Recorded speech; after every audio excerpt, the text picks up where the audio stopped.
Halo semuanya, jumpa lagi dengan saya Yoli Agnesia pada video pembahasan soal TIU CPNS part ke-20.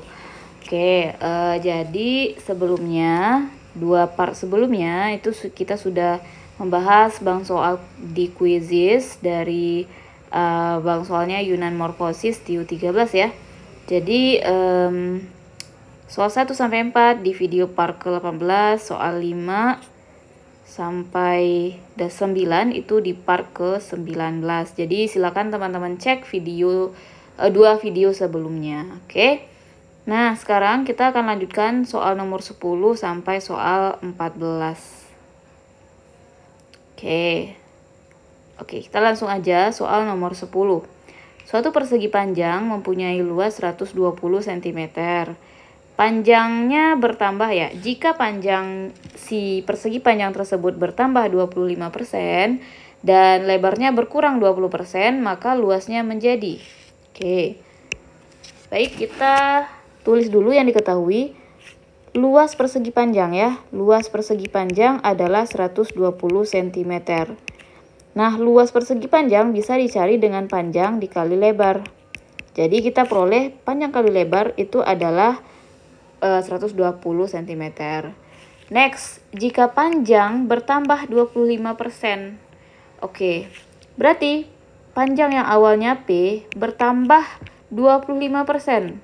Ya, berarti 25% itu adalah seperempat. Seperempat dari P bertambahnya, ya kan? Maka ini ya panjang yang baru gitu kan. Dia menjadi, nah P ditambah seperempat P itu adalah 5/4 P. Dari mana? Ya, yang 1P ini bisa diubah menjadi 4/4 ya. Lanjut, lebar yang baru itu adalah si lebar dikurang sebanyak 20%. Nah, 20% itu adalah 1/5 dari lebar. Nah, lebar, satu lebar dikurang 1/5 lebar itu adalah 4/5 lebar. Dari mana? Nah, si 1 bisa kita ubah jadi 5/5. Kenapa kita pilih 5/5 bukan 4/4? Nah, patokannya itu adalah penyebut yang ini ya. Kalau penyebutnya 4, ubahlah 1 itu menjadi 4/4. Kalau penyebutnya 5, ubahlah 1 itu menjadi 5/5. Seperti itu. Nah, pertanyaannya apa? Maka luasnya menjadi, artinya yang ditanya adalah luas baru gitu. Nah, luas baru berarti itu panjang yang baru dikali lebar yang baru. Panjang yang baru 5/4 P. Sedangkan lebar yang baru 4/5 L. Dari sini ingat 5 dibagi 5, 1. 4 dibagi 4, 1. Yang tersisa apa? Panjang kali lebar. Nah, sebelumnya kita tahu nih panjang kali lebar adalah 120. Jadi, kita peroleh luas baru adalah 120 cm². Apa kesimpulannya? Artinya ketika panjang bertambah 25% dan lebar berkurang 20%, tidak mengubah luas seperti itu.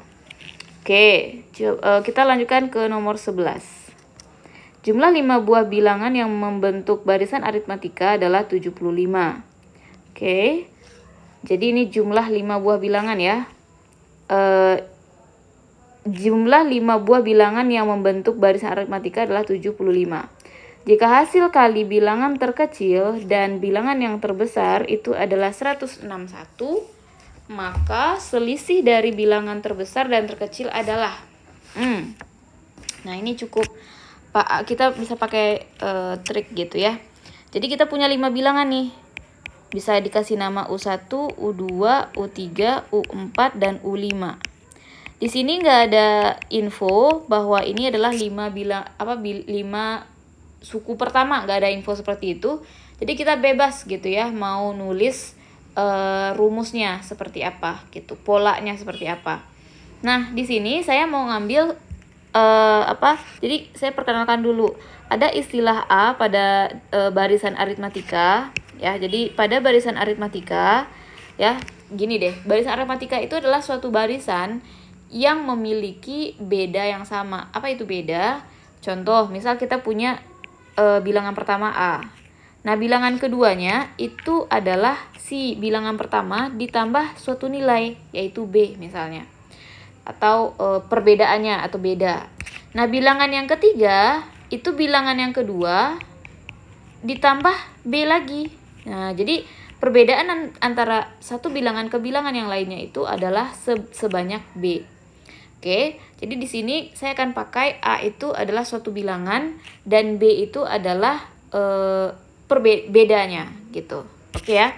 Nah, di sini si A saya tuliskan sebagai suku ketiga. Nah, karena perbedaan suku ketiga dan keempat itu B adalah B, maka U4 adalah A ditambah B. Maka U5 itu adalah A ditambah 2B. Oke, untuk U2 berarti si A harus dikurangi beda, benar kan? Nah, untuk U1 berarti U2 dikurangi beda. Berarti A kurang B dikurangi lagi dengan beda. Berarti A dikurang B dikurangi 2B ya. Nah, gitu. Oke ya. Nah, kelima bilangan ini jumlahnya adalah 75. Kebayang nggak? Berarti ini kita jumlahkan seluruhnya nih. A ditambah A ditambah A tambah A tambah A adalah 5A. Kemudian negatif 2B ditambah 2B 0.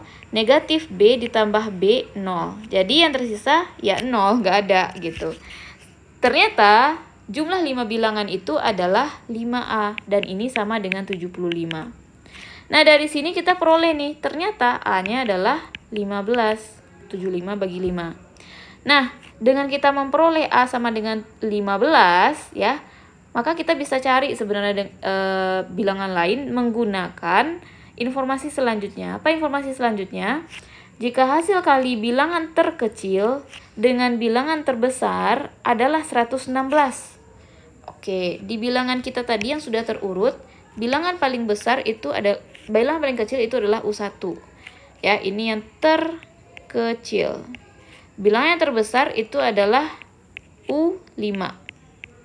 Berarti di sini saat kita mengalihkan U1 dikali U5, hasilnya 161. Nah, U1 tadi adalah A dikurang 2B. U5 adalah A ditambah 2B. Ini 161. Oke, ini adalah perkalian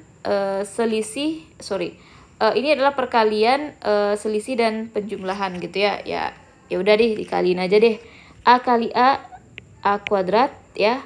Kemudian ini 2AB dikurang 2AB dikurang 4B kuadrat. Jadi dikaliin ya satu-satu bagi yang nggak familiar. Ini dikaliin ke sini, ini dikaliin ke sini, terus ini dikaliin ke sini, ini dikaliin ke sini. Gitu ya. Oke. Next 161. Oke. Wait. Saya ada yang keliru. A dikali 2B itu plus harusnya ya. Saya tulis plus di sini. Oke, nah sekarang coba perhatikan. Plus 2A dikurang 2AB plus 2AB dikurang 2AB itu 0. Jadi yang tersisa di sini adalah A kuadrat, di mana A-nya adalah 15, sehingga A kuadrat itu adalah 225, dikurang 4B kuadrat, itu adalah 161. Nah, negatif 4B kuadrat itu adalah 161 dikurang 225. Negatif 4B kuadrat adalah, nah 225 dikurangi 161 berapa tuh? Ini kan negatif pasti kan ya? Ini 4, kemudian ini 6. Ya kan? Berarti B kuadrat adalah negatif 64 dibagi negatif 4, yaitu 16. Artinya B-nya adalah plus minus 4. Tapi yang kita ambil adalah yang positif ya. Kenapa yang kita ambil positif? Karena kita menganggap U1 itu yang terkecil. Jadi makanya B kita itu harus yang plus gitu. Jadi di sini yang kita ambil adalah B sama dengan plus 4. Oke. Next, apa yang ditanyakan? Maka selisih bilangan terbesar dan terkecil adalah, berarti yang ditanyakan apa? Nah, yang ditanyakan adalah 5 dikurang U1. Kan bilangan terbesarnya U5, bilangan terkecilnya U1. Oke, tulis lagi deh rumusnya tadi apa? U5 itu A ditambah 2B dikurangi dengan A dikurang 2B. Nah, ini dikeluarkan nih dari kurung A tambah 2B. Nah, dikurang A ditambah 2B gitu. Jadi kalau mengeluarkan dari kurung yang ada tanda negatifnya, ini dikalikan ya. Negatif kali positif negatif, negatif kali negatif itu positif. Nah, A dikurang A itu 0 ya. Sehingga yang tersisa adalah 2B ditambah 2B yaitu 4B. Tadi kita peroleh nih B-nya adalah 4. Nah, jadi jawabannya adalah 16. Jadi jawaban kita adalah A. Oke, next. Soal ke-12. Jika D tambah E tambah H adalah 17, maka berapa S tambah P tambah D? Nah, kalau ketemu soal seperti ini cluenya berarti adalah urutan posisi huruf gitu. Apa sih? Ya, gitu. Jadi gini, kita tahu bahwa huruf itu, abjad itu sudah ada posisinya masing-masing. Ya, kita tuliskan nih A, B, C, D, E, F, G, H, I, J, K, L, M, N, O, P, Q, R, S, T, U, V, W, X, Y, Z. Nah, kemudian kita cek nih yang ada di soal kita adalah D. D itu berarti posisi keempat, E posisi kelima, dan H itu posisi 6, 7, 8. Nah, ternyata memang benar ya. Kita sebenarnya ini ngecek nih, benar nggak sih posisi huruf itu apabila kita jumlahkan 17, nah silakan dijumlahkan. 4 ditambah 5 ditambah 8 itu adalah, ya benar 17. Berarti SPD ini kita harus cari nih S itu posisi berapa, P itu posisi berapa, dan D itu posisi berapa. Nah, di sini kan kita mau cari S tambah P tambah D itu berapa. Oke, untuk S berarti ini I9, 10, 11, 12, 13, 14, 15, 16. P itu 16 ya.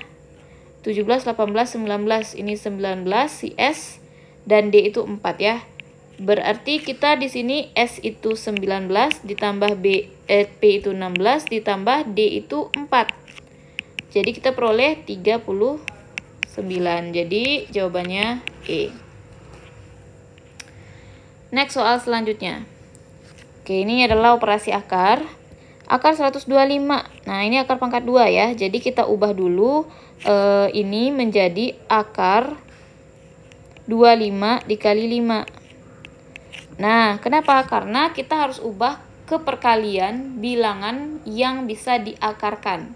Oke, kalau 20 berarti 4 dikali 5.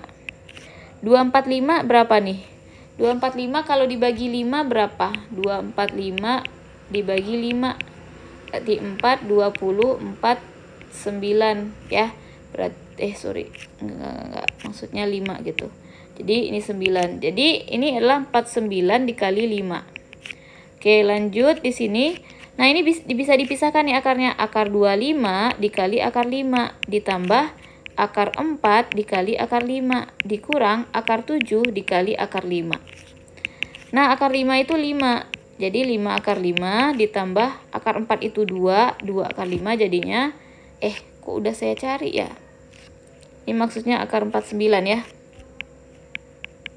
Nah, akar 49 itu 7, jadi 7 akar 5. Nah, kalau akarnya udah sama, seperti ini kan sama-sama akar 5 nih di setiap sukunya. Berarti ini udah bisa kita operasikan. Ya, anggap aja dia itu sebuah variabel X, Y, Z gitu. Atau ya sebuah sesuatu yang sama gitu. Berarti 5A ditambah 2A dikurang 7A gitu. Ya, berarti berapa? 7 akar 5 dikurang 7 akar 5 kan jadinya, yaitu 0. Jadi jawabannya E. Soal terakhir. Oke, nilai dari gambar di atas. Nah, ini nih gambarnya ya. Nah, dalam mengerjakan soal ini sebenarnya nggak lengkap ya. Ini optionnya kurang nih sebenarnya. Jadi nanti kalau nggak ada jawabannya di option, nanti kita bikin sendiri aja optionnya ya. Jadi dalam mengerjakan soal ini kan 6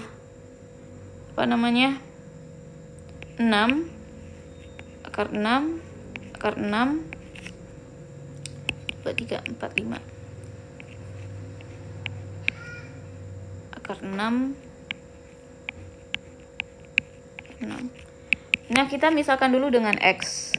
Berarti kalau kita kuadratkan ini, berarti bisa kita peroleh 6 akar 6 akar 6. Ini sebenarnya harusnya ada akar sih di dalamnya ini ya. Gitu. Saya bikin nambahin soalnya biar bisa dikerjain. Akar 6 akar 6 lagi nih sebanyak gitu. Tuh 2, 3, 4, 5. Nah, ini sama dengan X kuadrat. Nah, tadi kita memisalkan bahwa akar, ya, bentuk ini semua kita misalkan sebagai X tadi kan. Berarti bentuk yang ini juga bisa kita misalkan dengan si X, ya. Jadi kita bisa tulis 6X sama dengan X kuadrat. Atau kita bisa ubah 0 sama dengan X kuadrat, ini pindah nih, dikurang 6X. Atau X kuadrat dikurang 6X sama dengan 0. Tarik X-nya keluar, berarti X kurang 6 sama dengan 0. Berarti X-nya 0 atau X-nya sama dengan 6. Nah, ini sudah pasti tidak mungkin 0 ya. Ini tidak mungkin. Kenapa? Karena di sini X kita itu adalah nilai akar dari suatu bilangan bulat positif, bilangan positif gitu, atau ya bilangan real positif. Jadi nggak mungkin dia 0.